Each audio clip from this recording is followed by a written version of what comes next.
Good. Don't be out in the parking lot, skipping jujitsu, playing touch butt, because you know it's time for another 10-8 round podcast. I am Zach, as always, from Filthy Philadelphia, joined by a longtime host, longer time friend, John Boy, down there in sunny Florida. And John Boy, let me tell you, there is nothing tonight, nothing that is going to ruin my excitement. How are you feeling? I'm feeling great, man. The card could be better that we're about to discuss right now, but hey, we'll make the most of it, and we'll do what the 10-8 podcast does. 10-8 podcast is chock full of professionalism, number one. And for the viewers at home, that professionalism had me cursing at a MacBook at 9 o'clock at night here in Filthy Philadelphia, where it is usually sunny, but maybe not always. But we're not going to let that deter us. And I'm going to tell the listeners at home right now, if you're watching, if you're on YouTube, if you're streaming, you're going to want to stick around for round three. Round three is where we make our money tonight. You heard them. You can't dull my shine. And I want the listeners at home to know another thing. I want excitement to start welling up. I want it to start building in the soul. Do I tell them that sometime in the near future they may be able to rep 10-8 merch? Do I tell them that, or do I keep it to myself? What do you think? I don't know if they're ready. I don't want to say the cat's out of the bag, but you heard the man. I mean, listen, royal wedding, presidential election, naming a new pope has got nothing on the excitement level that is going to build when 10-8 merch starts dropping, when the loyal legions of 10-8 round fans can start repping that brand at home. I mean, we may have pandemonium on our hands. I'm getting a little nervous that we're not going to be able to keep up with demand.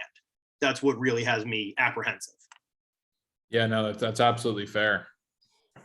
Before we get to our round three surprise, I heard a vicious rumor that there's fights happening this weekend.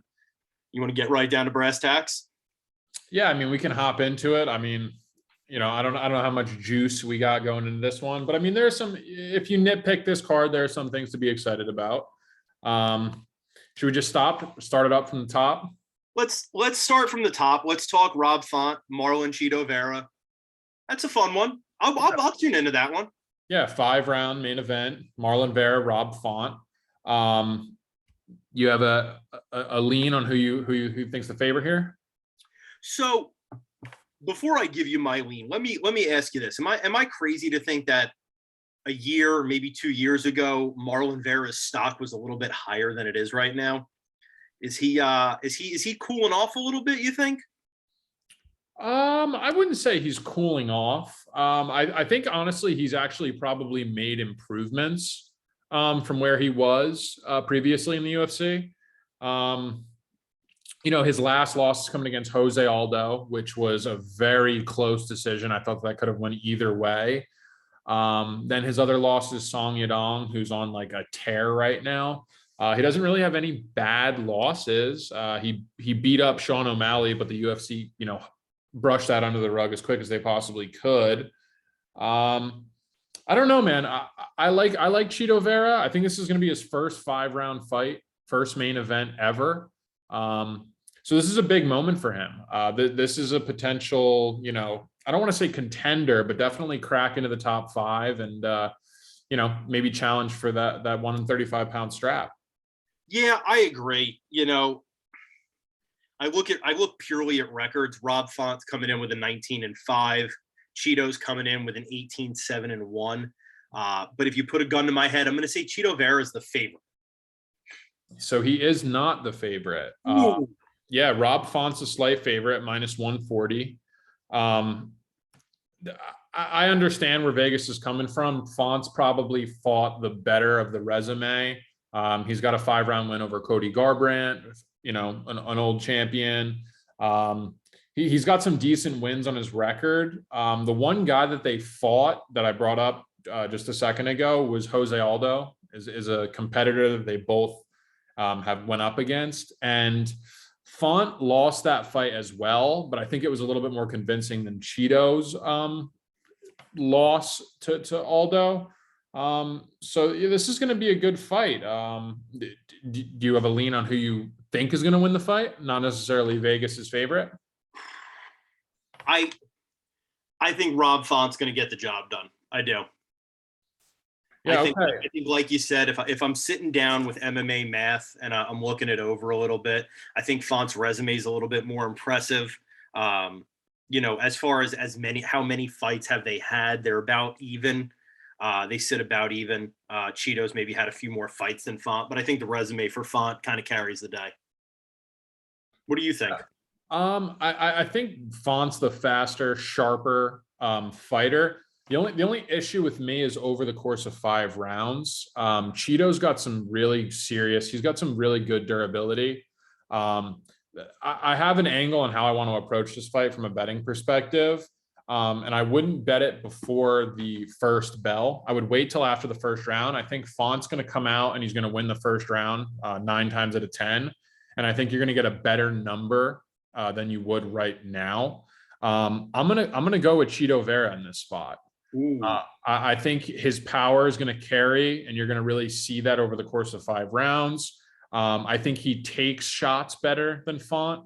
Font actually doubled his strike output against Jose Aldo when they fought, but he still lost the fight because when Aldo landed, it was very, very noticeable. Font wasn't wearing the shots great as the fight got late. And I think Vera Cheeto is going to be very similar. I think he's going to land bigger shots down the road. And I think that I might even, I don't want to say a late round finish maybe for Cheeto Vera, but I'm going to side with the underdog for the main event. I like Cheeto here.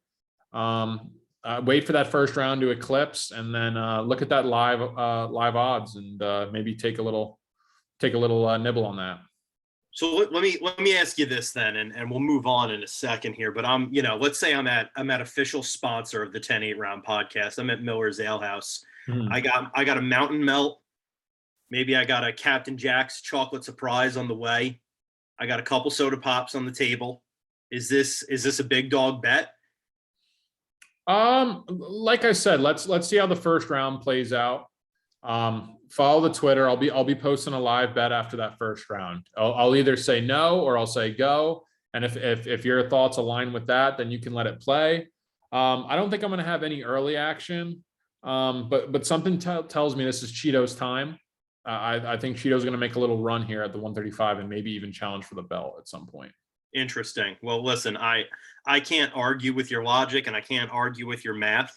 And I don't want to fuck up the legions of fans, so I'm just not going to bet the fight. I'm just going to leave it alone. That's what I'm going to do. And I'm going to beat you to the punch on the next one. Arlovsky Collier. Yeah, that's an interesting one. That's an interesting one. I think Collier's the favorite. You would actually be wrong. Andre Arlovsky is a slight favorite. Geriatric fighter Andre Arlovsky is the favorite. Yeah, I mean, he has this pace where he kind of lulls you into his style, where he kind of slows down the output and he kind of makes you respect him. And he has a tendency to lull fighters into that. Yeah, he's actually ballooned up to a -145 favorite, and Collier is at +115 right now. Wow. So public money is actually coming in on Arlovsky. The pit bull. The more and more I'm looking down this card, this might be a dogs is barking card. I'm going to go with Jake Collier here as well. I think the output is going to be better from Collier. I think Arlovsky's clearly over the hill right now, and I think eventually it's going to show. And this might be a fight where we go, okay, maybe it's time for Arlovsky to kind of wrap it up. I'm gonna side with Collier +115. I think the output's there. I think he's gonna land more shots, more volume over the course of 3 rounds. I want you to tell me right now, what year did Andre Arlovsky make his UFC debut? Oh, Christ. You're not talking Pride, right? We're talking UFC. I'm not talking Pride. I'm not talking Strikeforce, both of which he visited, I believe. I know he visited Strikeforce for a while. His first UFC fight. 2006, 2007? Backmore. Try it again. Try it one more time. 2002. Backmore. Backmore. I didn't even know the UFC was an organization then. Yeah, us old heads know that the UFC has been around since 1993. And the UFC was in its infancy, a toddler stage, if you will, in the year 2000 at UFC 28 High Stakes when Andrei Arlovsky won a first-round submission via armbar over Aaron Brink. Wow. 2000. So my man has been going in the UFC for 22 years, and that's not excluding, his Pride days and his earlier fight organizations. I mean, the man's 33-20.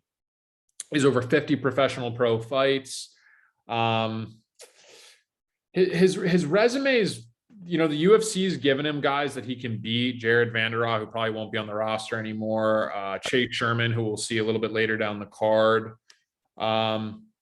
Yeah, man, that's wild. Good for Andre. But that's honestly crazy, man. 2000. It's insane. 2000. That's absolutely wild. But once again, that I think that even solidifies it more that I'm going to be on Jay Collier here. Yeah, Collier with a 13-6 record. I don't know that Jay Collier is ever going to be a legit guy for the podcast, but I mean, 33-20 going back to the year 2000, man. That's, this ain't old timers day. Yeah, man, that's honestly kind of bizarre, but insane. Good for Andre. How old is he? He's like 43. He's 107 years old. 107. I believe that. Yeah, 107. I asked him once. Yeah, man. Good for Andre. Good for Andre. 43 years old. God bless him. Whew. I slept wrong last night, and it took me a while to sit up this morning, and I am a healthy 32-year-old man. Yeah, man. That's here comes Pitbull at the ripe old age of 92, still doing the damn thing. Love it. Jay Collier, 33 years old. Yeah. I mean, Jay Collier also used to fight at middleweight. For those of you who didn't know that, Jay Collier, look up Jay Collier middleweight and Jay Collier now, and you'll see a 60-pound weight difference, and it's pretty jarring to see. But I'm going to be a little bit more decisive on this card. You know where I'm kind of off. I'm going to pick pretty much every card that we go over here. So take with that what you will. You're throwing heaters tonight. Yeah, we could say that. All right. Well, listen, I like it. Well, then let's find out what's next. Andre Fili, Joanderson Brito. Joe Anderson Brito. Nailed it. Joe Anderson Brito. I said the same thing as you. Yeah, Joe Anderson Brito is what do you think? An underdog favorite in this bout against a vet and Andre Fili? I got to go underdog for my man Brito. Yeah, you'd be correct. Finally. Yeah, no, that was I don't want to say an obvious thing. You're dealing with a guy in Andre Fili who's a veteran of the game. He's kind of fought everybody. He's a -230 favorite. Joe Anderson Brito could be had for +180. In Andre Fili's last bout, he took on Pineda, and he was beating the absolute brakes off of him. He landed an illegal shot, and it ended in a no contest. But I can honestly say it's the best I've seen Andre Fili look in his UFC career. I think he's a really dangerous guy, and he's going to be like a plug parlay piece for me. I'm going to go Andre Fili to roll here. -230 is about right. I agree with that line. I know where Vegas is coming from here, and I'm going to side with them with this one. I think that's fair. I don't have a lot to add to this one. Okay. You want to rattle off who's next? Jared Gordon, Grant Dawson. Is that what's up? Yep, Jared Gordon, Grant Dawson. This is going to be a good fight. This is going to be high output. Two guys with pretty decent cardio. Gordon definitely has the cardio edge here. Do you have a favorite here? I would give it to Gordon because of the cardio edge, in spite of him having the worst record. So Dawson is the favorite, -185. Jared Gordon +150. See, here we go, man. Dogs are barking. Here we go again. This is a, the third fight, third of the four that we've discussed, where I'm going to side with the underdog here. I'm going to go with Jared Gordon. I think Dawson it might be another one of those fights where you want to wait for the first round to play out, let the live odds move a little bit. And I think that those are going to be your better odds to take a stab on Gordon. Look for him to come on strong in the second and third round. Yeah, I'm gonna back Jared Gordon at plus 155. Fair enough. I like that call. Darren Elkins, Tristan Connolly. How do you feel about that one? Oof, I'm glad you brought that up. So the damage, Darren Elkins, UFC fan favorite. Favorite. I mean, talk about a guy who, just endures everything. This is the absolute definition of a hardworking, fight through adversity type of fighter. Tristan Connolly is a decent matchup for him, I think. Coming down, he actually fought at 170. Mitch Connolly, he fought Michael Pereira, who's been on a tear at 170. Yes. Connolly did actually win that fight because after Pereira did like 25 fucking handstands and cartwheels in the ring, he gassed out. Connolly laid on him. But that's besides the point. Darren Elkins opened up at minus 130, and I bet him on Twitter at minus 140, and that line has moved all the way to minus 180. So the general public is on Elkins here. I think there's a path to victory here. I think he's going to be able to take him down. I think he's even going to be able to wear on Connolly a little bit, even though Connolly's known to have a decent gas tank. I'm going to side with Darren Elkins here. Darren Elkins is going to be my play for this fight. That's interesting. And, look, Darren Elkins is a fan favorite. I think we'd be comfortable slapping a legit guy tag on Darren Elkins. I don't know, though, man. So his last fight, he lost to Cub Swanson, who's been around forever. Mm-hmm. Darren Elkins is 37. He's been around forever. Before that, a win over Derek Minner, a win over Luis Gargori. But, you get past that and you're looking at a loss to Nate Landwehr, whatever, Ryan Hall, Ricardo Lamas, and then, the current champion, Alexander the Great Volkanovski. But before that, you got to get back to 2018 to the last time you got Darren Elkins on any kind of a tear. And a tear it was. He went 3 years undefeated and racked up some wins there. But against some serious guys as well. I mean, Dennis Bermudez, Michael Johnson. Mirsad Bektic was a huge Bosnian prospect. A lot of guys liked him coming up, and he kind of fizzled out, honestly, after that Darren Elkins fight.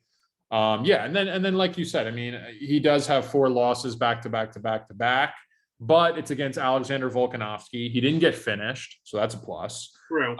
Ricardo Lamas, he did get finished. Ricardo Lamas is a vet, very tough guy, but he's, a power puncher. He's a striker. And I feel like that is, Darren Elkins' downside, that kind of stylistic matchup where you get a guy who's really clean and precise with his strikes. And I don't think Mitch Connolly's that guy.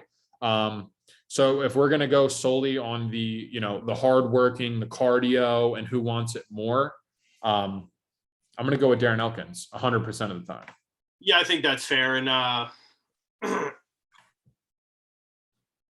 Tristan Connolly coming off of a loss to Pat Sabatini as well, who is, a local fan favorite, but is not probably the caliber of competition that Darren Elkins has seen, so I think that that's fair. Who do we got next? Is my boy Gerald Meerschaert on this card? Yeah, Gerald GM3 Meerschaert, and he is fighting Jotko. Krzysztof Jotko. Wow. Krzysztof Jotko. That's fun.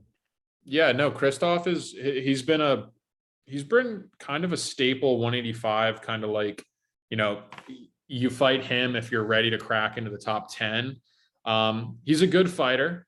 Do you think he's the favorite in this bout, or would you lean with GM3 here? I got to lean with GM3. Yeah, no. So you would be incorrect. God damn. Yeah, GM3 is the underdog. I'm trying to see where that line has moved. So GM3 is plus 140. Joko's at minus 170.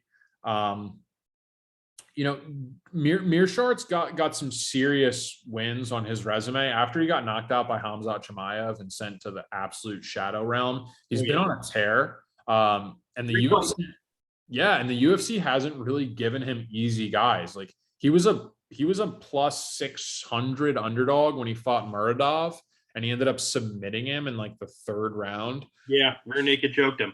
Yeah, which was super, super impressive against a guy who the UFC had a lot of stock in. I think that was Muradov was under Floyd Mayweather's The Money Team. He was the first fighter that the Money Team had ever sponsored to fight in the UFC.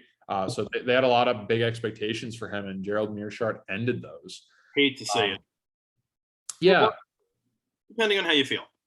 Yeah, no, exactly. But I like GM3. He has, I think, the most submissions in maybe UFC history. I want to say he has the most submissions in 185. I know that.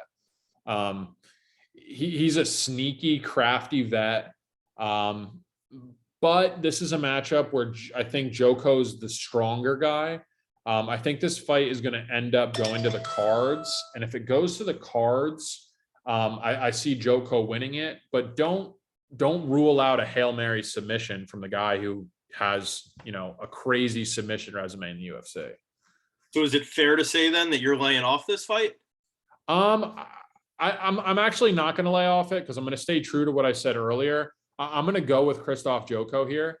I'm going to go by decision, and I'm going to say over 2.5 rounds. So yeah, I'm going to go Krzysztof Joko, 3-round decision, UD. Interesting. Yep. Interesting. Fair enough. Listen, I don't hate the game. I don't hate the player, Mm-hmm. I don't blame you. And that's going to be what it's going to be. There is at least one more fight that we got to talk about, that we just got to get into. Let me hear it. The legitest of legit guys, Chum the Skrilla. It's the Vanilla Gorilla, Chase Sherman. Yes. What is he fighting on 3 days' notice at a catch weight, 300 pounds? He's got a 9-fight deal locked in with the UFC. What's going on here? Well, Chase Sherman was supposed to fight last weekend against Alexander Romanov, and the fight got called off literally during the fights. They basically phoned in. Chase Sherman was no good to go. They didn't really give an explanation of why Sherman couldn't go, but then they proceed to book the fight 7 days later, which is a little bit odd where a guy's pulling out of a fight. You have to think what would be something that would only hold you out for like a week, or why you couldn't go that day. The UFC is not doing him any favors. He's fighting 15-0 Alexander Romanov, Romanian wrestler who just mauls people. This fight's at heavyweight, and let's be honest, Sherman's probably a light heavyweight. I know he's had a couple of bouts at heavyweight that did not really go his way. I think Romanov's like, you can guess who you think the favorite is here, but. Well, I mean, look, my heart tells me the Vanilla Gorilla should be the favorite. However, my brain tells me that my heart may have a deficiency in comprehension because Romanov is going to be a clear favorite. Yeah, no, we're getting to like fixed boxing territory with this line. This is like around minus 2,000. It fluctuates. It even has, I've seen it at 3,000 to 2,000, depending on what site you're on. Romanov should absolutely decimate Sherman here. First or second round submission. Look for him to employ like a wrestling style game plan. He's probably an automatic smash if you're playing like DraftKings or something like that, where you're going to get a guy who's actually going to just steamroll. But I mean, you never know with that off chance that somebody pulls out 5 minutes before the fight and fucks every single lineup that you had entered. I will make a pick. I will go with Alexander Romanov first round submission. Yeah, and that might be the only justifiable reason you would have to bet on this fight. Maybe there's like a prop bet as to whether or not Romanov will be, arrested for a crime afterwards. Whether or not the UFC will be held civilly liable for any damage that Chase Sherman takes in this fight. Those are fun prop bets that you should look at. And I really do. I like Chase Sherman. I couldn't tell you why. Maybe I just think Vanilla Gorilla is just a cool ass nickname, but I do like the guy. And I was watching at official sponsor of the 10-8 round Miller's Ale House when he got his one win in UFC heavyweight history. I don't think he's won a fight since then. If he has, I wasn't watching it. But I like the Vanilla Gorilla. I don't know. Maybe if I'm feeling a little spicy, maybe if I'm having myself a Killcliff CBD on Saturday night and I'm feeling a little loosey-goosey, maybe I throw $15 on the Vanilla Gorilla just because I live and feed off of chaos, right? Maybe I light a fire in the kitchen. I don't know. I mean, there's always that off chance that Romanov blows his ACL out in the cage with like 30 seconds to start the fight. So that's basically what you're betting on there. You're betting on the off chance that there's a DQ where he illegally headbutts Chase, or something absolutely bizarre happens, which really isn't that far off with what we've seen in the past couple of weeks with the UFC, with Bellator, with MMA just in general. But yeah, no, this is going to be one-way traffic all the way. This is going to be silly. This is going to be absolutely silly. Look, we've talked about it the last 2 weeks in the MMA world. Fuckery does always abound. Perhaps fuckery will abound again. I wouldn't bet my house on it. Let me put it that way. As an agent of chaos that I am, because the 10-8 round, because we're rolling in as much dough as we are, because we are the rich, successful entrepreneurs and commentators and voices of the sport, maybe I throw $15 out there just because I'm feeling a little spicy. But beyond that, just, maybe if you're feeling charitable, I don't know, send a muffin basket to Chase Sherman's hospital room. That would be, I think, decent. That'd be a nice thing to do. Yeah, whatever gets the juices flowing. I mean, I know that some people like, taking a flyer on that type of shit. So if that's what you're into, that's what you're into. Personally, I'd rather flush the money down the toilet, but that's just me. It's because you're a rich man. And I mean, I'm looking at that background there. I've seen this restaurant in Goodfellas. I know where you're at. I know the kind of dirty money that you're rolling in, John. And we don't have to get into it on the pod. But I don't know. If Uncle Sam comes knocking, you might be doing some time. All right. Is there anything else we're trying to break down on this card? No, absolutely not. In fact, I refuse to talk about this card any further.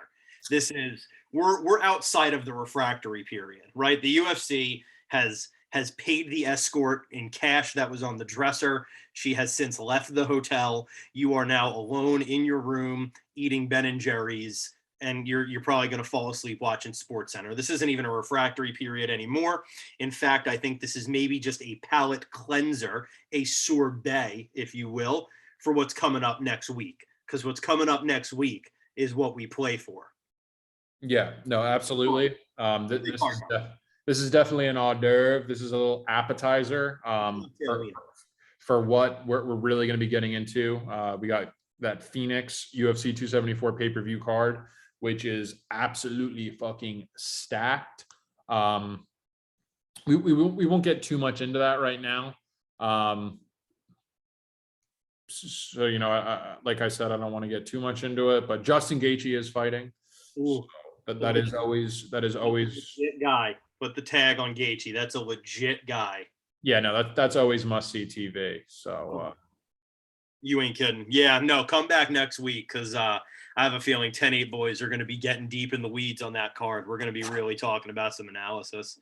Yeah, no, we're going to be extra fired up for that one. There's going to be a lot of ambition. There's going to be a lot of bets. There's going to be a lot of people watching that one. So if you want to look cool at your local Miller's Ale House and you want to have all the right bets for UFC 274, tune in to the 10-8 round pod next week. It'll be up probably around Thursday next week. So get ready for that. It's going to be a great episode. So, John Boy, have you sent the necessary emails? The necessary emails are being sent at this very moment. I'm gonna give a 5-minute warning. Got it. For the surprise waiting in the wings. Yeah, we have a special guest coming on to the 10-8 round. Our first guest. We are about to pop a cherry. We are about to break ground. I am so excited. Before we get there, worth noting that local crush of the 10-8 rounds IT staff, IT girl, local crush Jessica Andrade did get in the cage and handle business last weekend. Yeah. We skipped over kind of last week's card because it wasn't too eventful. But one thing that we definitely is worth bringing up is Jessica Andrade, first standing arm triangle in UFC history against Amanda Lemos, who's a legit contender. Andrade just showed so much fight IQ. She really showed that she's been there with the best of them. Just Lemos was getting the better of her early on, and man, she just kind of dissected it, used that fight IQ, and that was a thing of beauty. So props to Jessica Andrade, and yeah, props to IT Girl as well. Props to IT Girl. I'm sure IT Girl is practicing kissing on her Jessica Andrade poster as we speak. I see from the socials she's out of town this week. Yes, she is up north visiting the fam. So, And that's in the, clearly her presence is being missed on the pod for all the work that she puts into the 10-8 round podcast. Yeah, we've had some tech issues this evening. Our legal department is missing. Our IT department is missing. But, like we always say here, we're professionals. If we got to get in the weeds, if we got a Swiss Army knife this one, it was getting close to where we were going to have to record this with me on my iPhone. We managed to avoid that, thankfully, and let's thank the MMA karma that it didn't come to that. Has the email been sent? The email has been sent. The email's been sent. It has been sent. For the listeners at home, and I'm gonna let them know we're ready. For all of you absolute MMA maniacs, for all of you legions of 10-8 round podcast fans, joining us for round 3 this evening, local up-and-comer Philadelphia MMA fighter Timmy Green is coming on the podcast tonight. Timmy G is coming on. Timmy G's coming off a W in Art of War, a local promotion. I have prepped him very little for what we're going to talk about tonight. That's exciting because we're about to get the real reactions, real answers. He's been drinking. Oh, that's even better. Yeah, he's been tying one on. He's coming in right now. Is he coming on? Let's see what we get. Coming on under someone else's name, gotta respect that move. Yeah, smart. Definitely have delete all traces of being on here. Very good call. Because you don't know what's going to get said on here. No. He's muted and there is no video. So we are on to. I'm working on it. Oh, I hear a voice. If only I could figure out how to get my face on here. This is exciting. I did encourage him to tie a load on before he came on. So there we go. Hey. Timmy G is in the house. Timmy What's G, going on tonight? I'm feeling good. It's a great night. I understand the Philadelphia 76ers handled business. Let's go. They finished it up. For the listeners at home, not only has Timmy G been very ill prepared to come on this podcast, he has never met the co-host before. So Timmy G, that handsome gen at the top is John Boy. What's going on, brother? How are you? Timmy, how's it going? It's a pleasure to have you on. Let's get into it, man. Yeah, I'm excited. I'm looking forward to it. This is going to be great. So let's start with the basics, Timmy, and I'll turn it over to you in a second. Give us a little look in the keyhole, maybe where you're from, how old you are, what got you into MMA. Kind of give us a little bit of the spice of life of what drives Timmy J. Gotcha. All right. So first of all, I love the shirt, by the way. I'm repping, bro. You know it. Yeah. All right. So I'm from Roxbury, Manayunk area. 25. I'll be 26 next June. It's kind of getting scary because sometimes people ask me my age. I have to think about it now. I'm like, oh shit.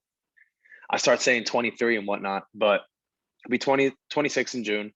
Born and raised Roxbury, Manayunk. MMA. It's kind of one of those things where I've always had a crazy interest in it. Loved the sport growing up as a kid. And then I don't know if you guys are familiar with you guys familiar with Chris Weidman? Yeah, of course. So he fought Vitor Belfort back in 2015, I believe, summertime. And I was home from college for the summer, and he demolishes Vitor in the first round. And then I was just like, you know what? I'm going to the gym on Monday. So I started Googling gyms, end up at Daddis on Washington Ave. And that's where Jackson actually at the time was. He's now our coach. He was a fighter training there. And it's actually as simple as that. Weidman was my favorite fighter. I watched him handle business on a Saturday night, and then Monday made a phone call to a gym, tried to get in there the next day. Love that. Love that. And for our and Timmy, we have viewers really all over the world. We're a global organization. So anybody who doesn't know, Roxborough Manayunk is a neighborhood in Northwest Philadelphia, where good blue collar boys like Tim grow up. And for anybody who doesn't know, Daddis MMA, and Tim, you'll correct me if I'm wrong, Daddis was one of the first MMA gyms that sort of popped up in Philly. They're kind of the pioneers of the game. Yeah, I think they actually, before it was Daddis MMA, it was just called Philly MMA. It was like Philly MMA 215 MMA. That's how it was known. It's kind of funny looking back on it now. And Brad Daddis, the owner of that gym, is and remains to be a local legend here in Philadelphia. He's kind of the guy who started the game out here. For sure. Daddis has kicked out some straight savages, just savage human beings. Yeah. Before Daniel Gracie was cranking out the fighters, Daddis was really the only show in town for a little while. Yeah, the funny thing about Daddis is now all the Philly has popped up with dozens of MMA gyms now, and all the head coaches at these gyms were fighters from Daddis. Yeah, I say that all the time. If you look at the oak tree of mixed martial arts in Philadelphia, you can trace almost everybody's roots back to Daddis at some point. Yep, everybody's gone through there. So you mentioned that you now train with Jackson, and that is Jackson Galka, who owns North Star MMA in Germantown. When did you join? Did you join Jackson when he left Daddis? Did you catch him up later? So Daddis was originally on 21st in Washington, and then they moved up the block. I moved up a couple blocks, 17th in Washington, I believe. 17th. And Jackson was coaching there. And I was just training during the summer in Philly because I was at Penn State. So I would come home in May, get back to the gym, and just get back into it. And then I think after about 3 years in the training, Jackson left Daddis. I went back to school, came home, and was like, where's all my coaches at? Like, where are all the coaches at that I've, kind of started with? And I just kind of hit him up on Instagram, like, yo, Jackson, what's going on, man?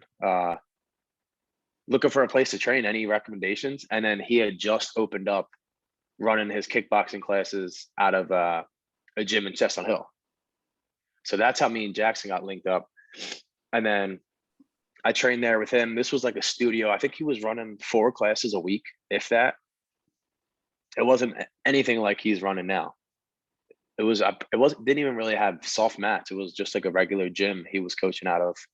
And then he bought the one side of North Star. It's kind of been a wrap ever since. Jackson, not only a great coach, good friend, he's the man. Jackson is definitely the man, and that's somebody that I think sure. 10-8 round is hoping to get on one day when we're a little bit more organized, because that's somebody you could cut a 3-hour podcast with him just talking about the history of MMA in Philly all day. It's actually crazy. I listened back to Art of War. They had a pay-per-view. So I listened back to hear what the commentators were saying. And if you hear any of the commentators for CFFC, Art of War, Maverick, they're all regional MMA shows up and down the Northeast. And the first thing they say about Jackson Galka is OG of MMA in Philadelphia. He's like, I just found out Jackson was the second amateur fight to happen in New Jersey ever. That's crazy, right? That's history in the making right there. Crazy. So John, who lives in Florida and has no connection to Philadelphia MMA, he's going to jump in randomly and he's going to ask you questions that you have not been prepared for at all, that you've never heard before. John is a degenerate gambler, but he's pretty good at it. So he might just start peppering you. You don't know. You just ready. Don't know. But John, I see you over there. It looks like you're a little pensive. Are you ready to pepper Timmy G with our first random question of the night? Yeah, I'm always ready to go. So sure, I'm looking at Sherdog over here, Timmy, and it looks like you got 2 fights on your amateur career. Yeah, 2 MMA fights and 3 kickboxing fights. Okay, coming off of a dub at Art of War 23 against Jordan Smith, April 2nd. Sir. Congrats, Yep. good shit, man. Thank you. And you're fighting in the middleweight division, 185. Yeah. The fight was at 185. I weighed in at 182, and I'm on the way down. So you'll see me at welterweight soon. Gotcha. Okay, very cool. Is there any aspirations of kind of where you want to take this thing, or you're gonna feel out your amateur career? Is there any short-term goals you got right now? Not really short term, more of a long term. I want to turn pro within 2-3 years. I think for some people, it's, fight, see where your skills are at, and go from there. Whether after the fight is over, you either evaluate and say, hey, I need to get my ass in the gym and train for 4 months before I can get back in the cage, or take some people, it's just, you need to fight. Like, you have the skills, you just need the experience. Yeah.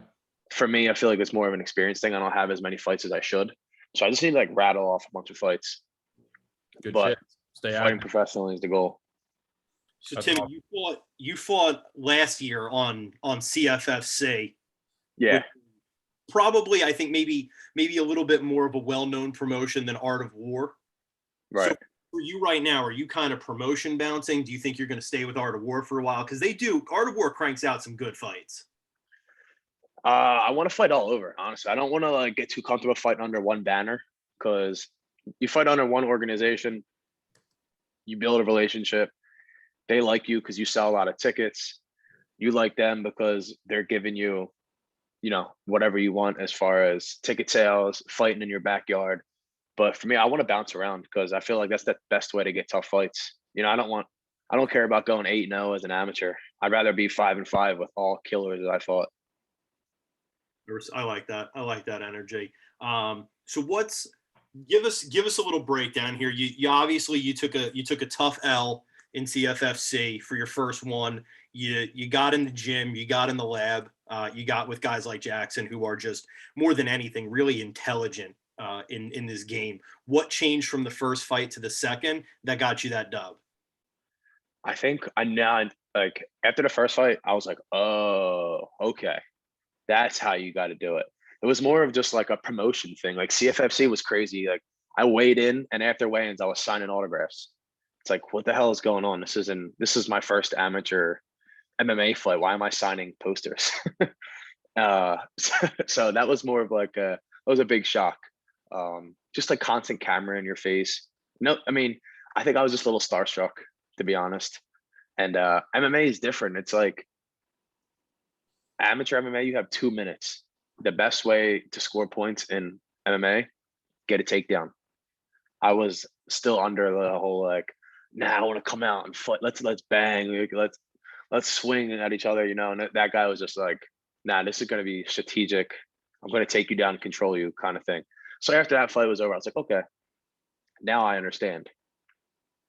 But I think it was just a huge learning experience. So other than wrestling with guys like me, who I'm sure have really taken your game to the next level, Of course. Mediocre on my best day wrestlers from 15 years ago. Other than that, what did you get more focused on wrestling? Because you're not a high school wrestler, correct? Correct. I'm not. You're a good Roman Catholic high school boy. Yes, sir. You have a wrestling team, but you did skip wrestling practice. So did you get more serious about the wrestling, and do you think that made a difference?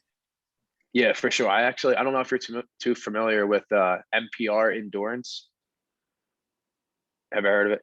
Tell us all about it, man. Educate us. It's a gym out in Bucks County. It's actually right around Sesame Place. But I started going out to MPR probably 8 weeks before my last fight. And I got with a guy named Eric Porcel. He's the head coach out there. He's actually Pat Sabatini's head coach. I don't know if you guys know Pat Sabatini. He's in the UFC, 5-0. He's a killer. Yeah, Pat's a killer. And Eric has kind of taken me under his wing. I get some tips from Pat. So I go out there 2-3 times a week. And our focus out there is strictly cage wrestling. So to be able to fall back on that it takes your confidence to another level. Because like I said, control is how you win fights, man. 2-minute rounds, you got to work quick. No room for error there. No, none. John Boy, throw another random question at Timmy. Well, I know you said before earlier that you were a fan of the UFC, and that's kind of how you got into MMA overall. MMA being one of the few sports that people taking place in can actually bet on. Are you a gambler in the UFC? Do you gamble MMA? Do you partake in that? Unfortunately, yes. I love to hear that. A fellow degenerate. I love it. Maybe not degenerate, but Close enough. that's good to know that one of my people are with me here. Yeah, no, here at the 10A, we love to gamble. So FanDuel? I'm out here in Florida now, so we don't get legal sports books. So Gotcha. they're limiting me down to like daily fantasy, where I got to do like the DraftKings bullshit, where I don't really have a sports book. I got to do some of that, that shade over here. Yeah. Hey, gotta do what you gotta do. Exactly, man. You got to get that fix in somehow, right? For sure. You got a gambling question for Timmy G? Are you going to ask him to put some legit bets out there? Well, are you going to be watching the card this week? Oh yeah, I mean, I watch them every week when I can, but I always catch the main cards. I just gotta freshen up on who's fighting. Gotcha. Okay, so are you familiar with Rob Font and Chito Vera? I am. Yeah. Okay, so that's going to be a 5-rounder. Chito Vera is a slight dog, plus 110, and then we got Rob Font at minus 140. We'll get a little, a little fighter pick. Who's your early lean on that? Man, this might be unpopular, but I like Rob Font on points. Okay. I like that fight. Rob Font going the distance. Yeah, I could definitely see that. He's got good volume. Chito Vera is a super durable guy. Cheeto's the man. I don't know if he's actually. I would love to look this up, but I don't know if Cheeto's been finished. Like, I could maybe see like a submission or something like that. But Rob Font's one of those guys. They're little dudes, but Rob Font hits hard for his size. Yeah, no, he's tough. Did you see his last fight with Jose Aldo?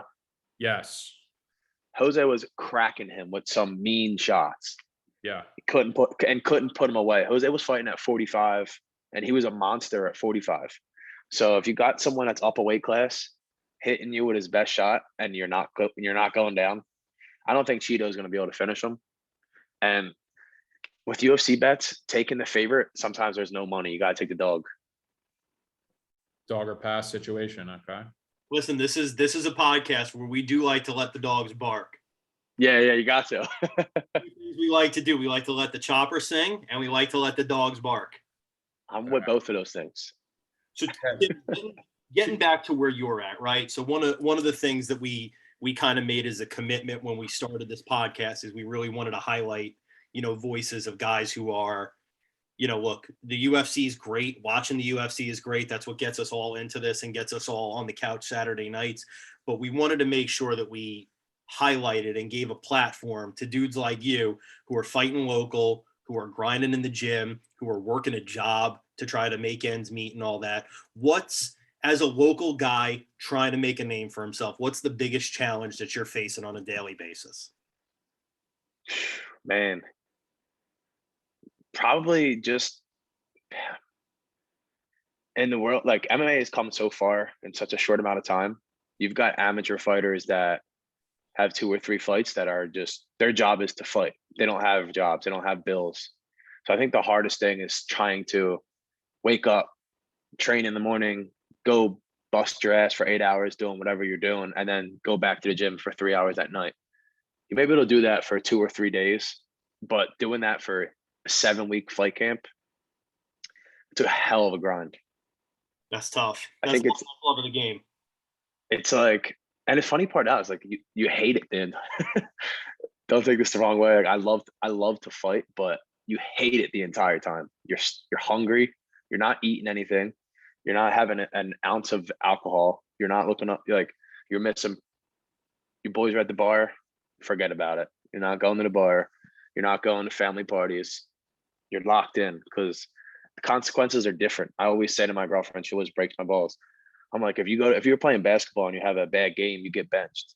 If you're fighting MMA or boxing and you have a bad game, you get knocked out cold. Consequences are a little different. Yeah, they are. Yeah, they are. That's real. That's real. For sure. Listen, I think it was the great one. I think it was Ali, right? Said I hated every minute of training. And I said, 100%. Hate it now and live the rest of your life as a champion. So, we definitely tip our caps to that here on the 10-8. Yeah. You have a girl. Yeah. Do you ascribe to the old boxer's rule? No hands-on activity during fight camp? Are you staying clean? I do. Only 2 to 3 weeks. That's reasonable. 2 to 3 weeks. That's fair. That's a 10 legit move.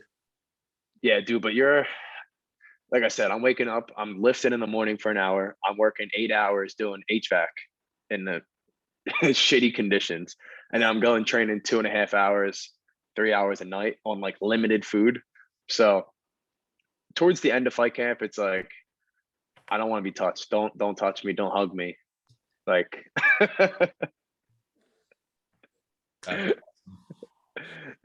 That's fair. That's tough. I'm going to jump in for a second here, John. I didn't want to upset you before we went live tonight. I didn't want to color your image at all. But I feel like living an honest and clean lifestyle, I do have to say, Timmy G is not a loyal 10-8 follower yet. He's not. That'll change. We haven't made a believer, but I want to say now, in front of God and our millions of fans around the world, Timmy G has committed himself to going back and doing his homework on the 10-8 so that he can become a legit guy for the 10-8 podcast.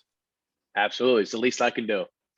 And Timmy, so if you don't know, since you haven't listened to the pod yet, you might not. There's a moniker that we put on fighters who are not just good at fighting, but guys who are out there busting their ass, guys who are out there exciting the fans, guys who are out there they're really embodying the best parts of MMA. We on this podcast call them a legit guy, and we give them the L when we talk about a legit guy. I think you're there.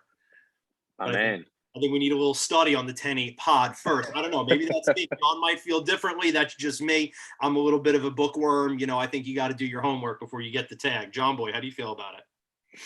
No, I mean, you said it right. I mean, a legit guy is a guy who's going to fight for your money at the end of the day.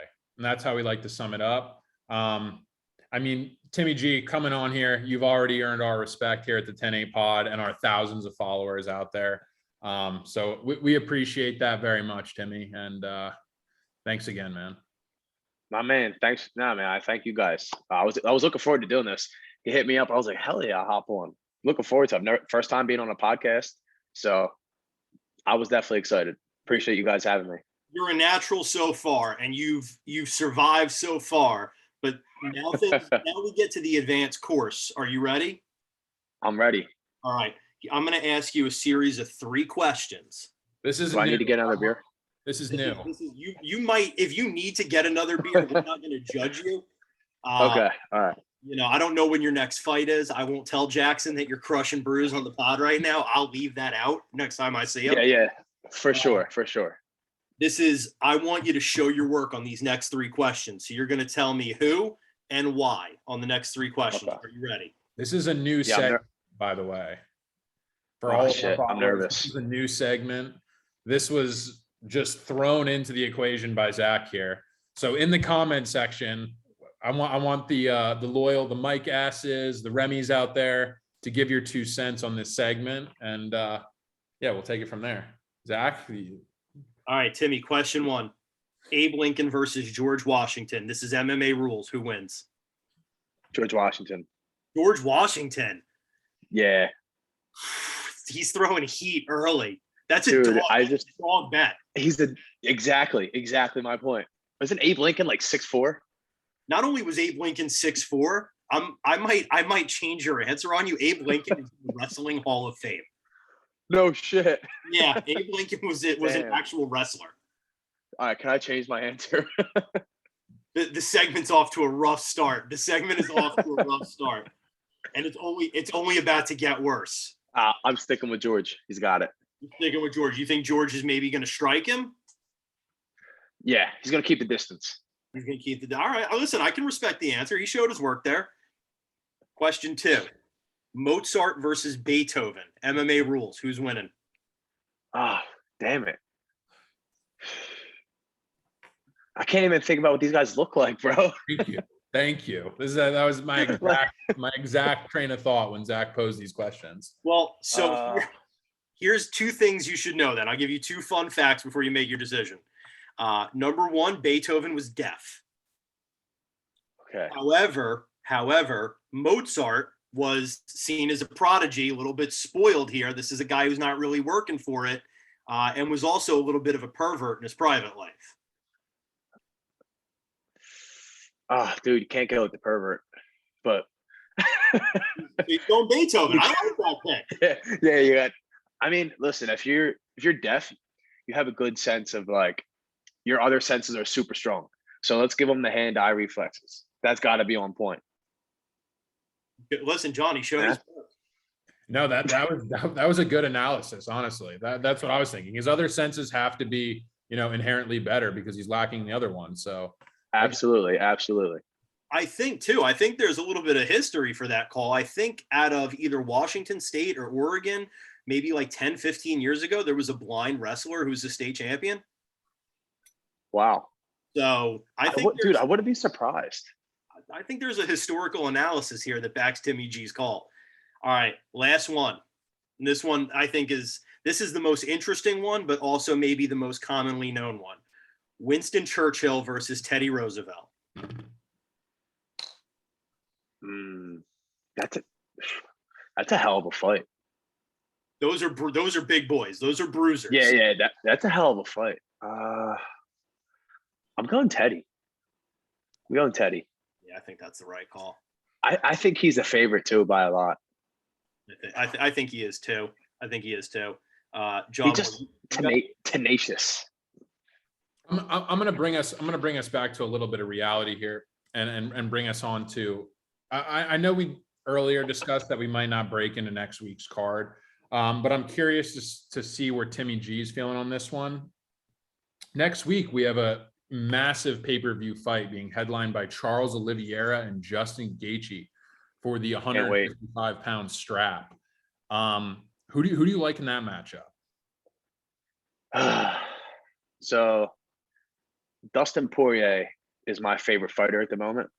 Okay. Did you see Oliveira and Dustin Poirier's fight? I did. So Dustin cracked him bad in the first round, almost finished him in the first. And so here's the hard part about Oliveira. I constantly pick against the guy. And it's like, when are you going to learn? Yeah. But a guy like Gaethje, man, if he hits you, you usually don't recover, And Oliveira or Charles, he gets hit a lot. I'm going to go with Oliveira. I learned my lesson. I think Gaethje has a big first round, but I'm going Oliveira by submission, probably third round. Yeah, I like that call. Yeah, that's a call. Yeah, I agree with those points. I feel Oliveira is the more polished, technical guy. Gaethje lands. Obviously, that there's going to be issues. There's more than one way to win the fight, though, for Oliveira. For sure. That's what it boils down to. And it showed that in the Poirier fight that if you get it on the ground, there's going to be big issues. But I mean, Oliveira is no slouch on the feet. I could see him tag Gaethje up a little bit as well. So absolutely not. He's huge. I don't know if you guys follow him on Instagram, but I actually sent a picture I DM'd my coach a picture of Oliveira the other day, and I was like, bro, how is he making 55? He's all of 200 pounds. And I don't know. Gaethje comes off as a little small for 155. So I think Oliveira on the feet probably has a little better time with Gaethje than Dustin. Dustin's super crisp, linear motion on the stand-up. Gaethje's kind of more looping, comes over the top, comes big, winding uppercuts. Oliveira is like, plays back on he's on his back heel, uses his teeps and his length. So I think actually on the stand up, Oliveira is better off striking Gaethje than he is Dustin Poirier. Yeah, no, I couldn't agree more. I mean, they do both have the same common opponent, what with Poirier. They both fought Poirier. Poirier, he weathered the storm with Gaethje. That was obviously it stayed on the feet for the entire duration of the fight. But yeah, no, man, I agree with that assessment. Me and you are definitely on the same page. I don't know where Zach's feeling. He doesn't like to really pick a side too much. What are you thinking over there? Got to pick a side. Man. I listen, I saw Gaethje fight live in Philadelphia. Yeah, I was on Barbosa there too. So yeah. And I don't know, man. I mean, Gaethje is just such an animal. He's a dog. He is. He's just an absolute junkyard dog. Just absolute monster in there. Just no quit, no slow down, no give up in the dude. I'm going Gaethje. I am. And I hesitate to say it, right? Especially after Oliveira's recent success, it gives me the most pause. Like if this is like 2 years ago, like just right off the heels, 3 years ago now, when I saw Gaethje fight in Philly, like I would have told you that there was, nobody in the world who's beaten Gaethje except maybe, Khabib. But now that Oliveira's just been on this tear and it seems like the guy can win from anywhere, I hesitate. Yep. But I'm gonna stick to my guns. I'm a Justin Gaethje guy, have been for a long time. I'm sticking with Gaethje. Enough to do a gentleman's bet. Oh man, are we doing? I just want to see where your conviction's at. That's all. Listen, one, I'm a man of conviction, and two, I'm a man who will take any dumb challenge you throw his way. We have a witness here. We got Timmy G as a witness. You wanna put a Benjamin on there? You want to put a Hamilton on there? You want to put what do you want to do? I don't know. What are we looking like? A crisp 20? What's your train of thought? I'll throw a crisp 20. I'll take that action. Consider it shaken. All right. Shake. Go. Witnessed. So crazy story about Gaethje. So one night I was out at NPR and I guess Pat Sabatini was on the same card as Gaethje. He might have been on the early prelims or something like that. And so Coach Eric and Pat, they're walking through the lobby. They see Gaethje, and Eric goes up to Gaethje. He's like, "Yo, man," he's like, just to pick your brain, like, how do you deal with like the adrenaline dump on walking through the crowd and getting to the cage and hearing the announcer and the like? How do you deal with all the outside noise? And where's your mindset at to deal with the adrenaline dump? And like in the most Gaethje response ever, he's like, "Man, when I walk in the cage, I just want to kill that guy. All I could think about is just hurting him. I just want to rip his head off. That's all I want to do is kill that man." And I guess Eric was just like, "Wow, thanks, man." Like turns around, it's like, "That's totally not what I wanted to hear." That's as far as trying to keep yourself under control, I would say that's not the best. But are you surprised by hearing that out of Justin Gaethje? No, that man's built different. He's an animal. He's an animal. And so I have a friend. I have a friend of a friend who knows Gaethje, I guess, through training out in Colorado. Maybe they have some friends who train with Gaethje, and apparently the dude is just fucking. He's on you like stink on shit in the gym. I mean, the guy's a fucking animal to train with.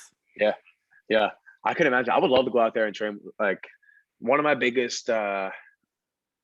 One thing I'm definitely going to do in my fighting career is go train at one of these big gyms. So of the big gyms out there, we got, let's say we got American Top Team, we got Jackson Wink, we got Alpha Male, we got Hanford. Yeah. Come on down to Fort Lauderdale. We got a plethora of gyms out here, man. So yeah, Florida's crazy. I'm actually going to throw DUIs or MMA gyms, but it's got to be close. Yeah. I'm actually going to throw a curveball at you guys. I'm going north to Canada. Oh, yeah? Yeah, Faraz Sahabi. Ooh. Faraz Sahabi is like, if I could pick to train under anybody, would be him. Wow. I didn't expect you to go north, but I like the answer. I really do. Yeah, wizard. Dude's an absolute wizard. That's a strong answer. That's a strong answer. For me, I'm going to go wrestle bears in Dagestan with Khabib because apparently that just turns you into a complete assassin. As you should. There's no reason not to go to like the Middle East and just wrestle in the dirt in the hills. If you want to be great. Why not? If you want to be great, you got to suffer for it. All right. So, listen, Timmy G, what is the craziest moment you've had in your MMA career so far? It could be funny. It could be scary. It could be whatever you want. What is just the craziest moment you've had so far? Craziest moment was probably my first fight, my first kickboxing fight. This is still to this day the worst experience ever. I cut weight. I was like walking around like a chunky 220. I was a college kid, eating pizza, $1 a slice, drinking beers 3 times a week. So I cut down from 220 to 198, and it was a tournament. So they had 198, 204, and then heavyweight unlimited. So 2 weeks before the fight, I checked the bracket and it just says 198 plus. So I'm like, I have no idea what this means. I'm assuming it just means anything over 198. Whatever. So I get down there and I weigh in at like 202, 203 or something like that. And I see my opponent who I'm matched up with. They don't tell you what your weight is at these tournaments. You just kind of show up, get in the ring with each other and fight. So I get in the ring with this guy and I'm like, damn, he is huge. Like he was probably 6 foot, but he looked exactly like Mark Hunt, like scary, just way too big. Just dude looked like Mark Hunt. I'll keep it short for you guys. So I won the fight, but I took some serious abuse and damage during the fight. After the fight was over, I went to the bathroom and go like clean my nose up because I was all busted up. And I saw the guy's coach in there, and I was like, "Yo, man, like, how much did your guy weigh?" The dude weighed in at 270. Oh, yeah, I weighed in at 202, and that guy weighed in at 270. Jesus Christ. That's crazy. I still got the job done. Most importantly, like a pro, like a legit guy would. If I didn't have like this gigantic coconut head of a skull, I think like that guy would have hurt somebody because he was hitting me with some shots that I was just like, oh my God. That's maybe one of the drawbacks to these, these local promotions, man. It's kind of feast or famine. Oh yeah. You get Art of War, CFFC, you get really great promotions, and then you get some dudes who are just setting it up throwing stuff together. W Hall. Yeah, they're just throwing shit against the wall, hoping it sticks. That's rough. Well, we are glad to hear that you have moved up to more legitimate promotion. Me too. Let's take one more trip back to the land of make believe. Go ahead, John. I don't want to cut you off. Go ahead. No. I just got one question. I think the 10-8 followers would like an answer to this question. As we've posed the legit guy moniker, I've heard that you guys have wrestled in the gym. This is correct, right? This is true, right? This is correct. Yeah. Tim, is Zach a legit guy? all the way legit. My man. Wow, Tim's a good guy. Listen, Tim is a good guy, and that's how you know a Philadelphian, because a Philadelphian with another Philadelphian will go to the bottom of the seaway. Hey, they don't question. Damn right. I will say this for our loyal listeners. On my best day 16 years ago, I was probably a mediocre wrestler on my best day, wrestling in a Catholic school bracket on Long Island, New York. The first time I ever wrestled with Timmy G in the gym, we were doing a little bit of Shark Tank. And I looked at Tim afterwards and I was like, wow, man, where did you grow up wrestling at? And Timmy went, I started wrestling like a year ago. And I went, fuck you. That was fucking ridiculous. My best weapon that evening was to sprawl real hard with all 220 pounds that I'm carrying and hope to God I could kill the round before he got me down. Tim's wrestling is, I don't know where it started. Timmy and I probably met maybe 6, 7, 8 months ago. I don't know where it started, but I know where it's going. And Timmy's wrestling's moving in the right direction. It is not fun to wrestle, Timmy. Appreciate that. So now that I am maybe an honorary legit guy, maybe. Take that. You'll take that all day.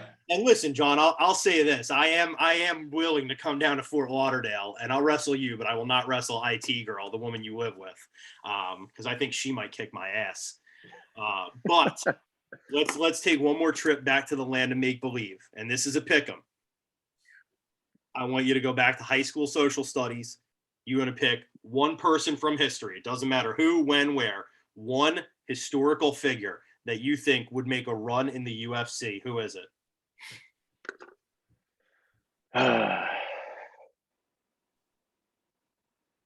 Oh man. Well, I love this. I'm gonna